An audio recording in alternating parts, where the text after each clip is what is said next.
भगवान बुद्ध ने बताया कि सही मार्ग न तो भोग का है न कठिन साधना का है।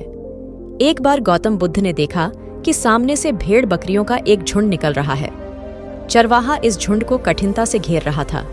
बुद्ध ने कहा, अरे क्या कठिनाई है? चरवाहे ने कहा, भगवान, मेरे इस झुंड में एक लंगड़ा मेमना है। वह अन्य पशुओं के साथ कठिनाई से आगे बढ़ रहा है।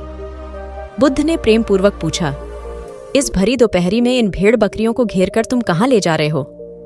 चरवाहे ने उत्तर दिया, मुझे राजा की आज्ञा मिली है कि आज सायंकाल राजा यज्ञ करा रहे हैं। उसमें बलि के लिए 100 भेड़ बकरियों की आवश्यकता है, अतः इनको वहां पहुंचाने जा रहा हूं। अगर आपको इस प्रकार का और भी कहानी सुनना पसंद है तो इस चैनल को सब्सक्राइब कर ले। आइए आगे की कहानी सुनते हैं। बुद्ध ने कहा, चलो मैं भी तुम्हारे साथ चलता हूं। उन्होंने लंगड़े मेमने को कंधे पर बिठा लिया और दोनों साथ साथ चल पड़े। जब वे नगर में घुसे तो लोगों ने देखा कि बुद्ध अपने कंधे पर एक मेमने को रखकर चले आ रहे हैं। कुछ लोग उन्हें जानते थे और कुछ नहीं भी जानते थे, पर उनके बारे में सुन रखा था। लोग बोले, देखो ये वे तपस्वी जा रहे हैं जो सामने पहाड़ी पर रहते हैं। कैसे शांति के अवतार हैं। वे दोनों यज्ञस्थल पर पहुंचे। राजसेवकों ने भेड़ बकरियों को गिना, पर जैसे ही वधस्थल पर नियुक्त व्यक्ति पशु की गर्दन काटने को उद्यत हुआ, बुद्ध ने कहा, राजन, वधकर्ता को खड्ग मत चलाने दो, पहले वह मेरी गर्दन पर खड्ग चलाए। हे राजन, पशुओं को छोड़ दो। वह राजा भगवान बुद्ध के आगे नतमस्तक हो गया। उसने बलि के लिए मंगवाए सभी पशुओं को छोड़ दिया और इस प्रकार उस राज्य से हिंसा का हमेशा हमेशा के लिए नामो निशान मिट गया। भगवान बुद्ध के जीवन में एक घटना हुई।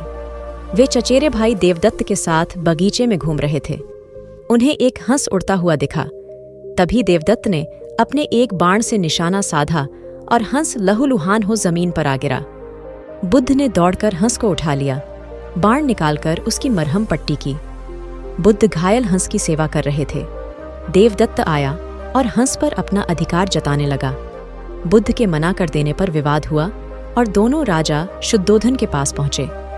उन्होंने दोनों की बातें सुनी और निर्णय दिया, प्राण लेने वाले से प्राण बचाने वाला बड़ा होता है, इसलिए हंस पर बुद्ध का ही अधिकार है।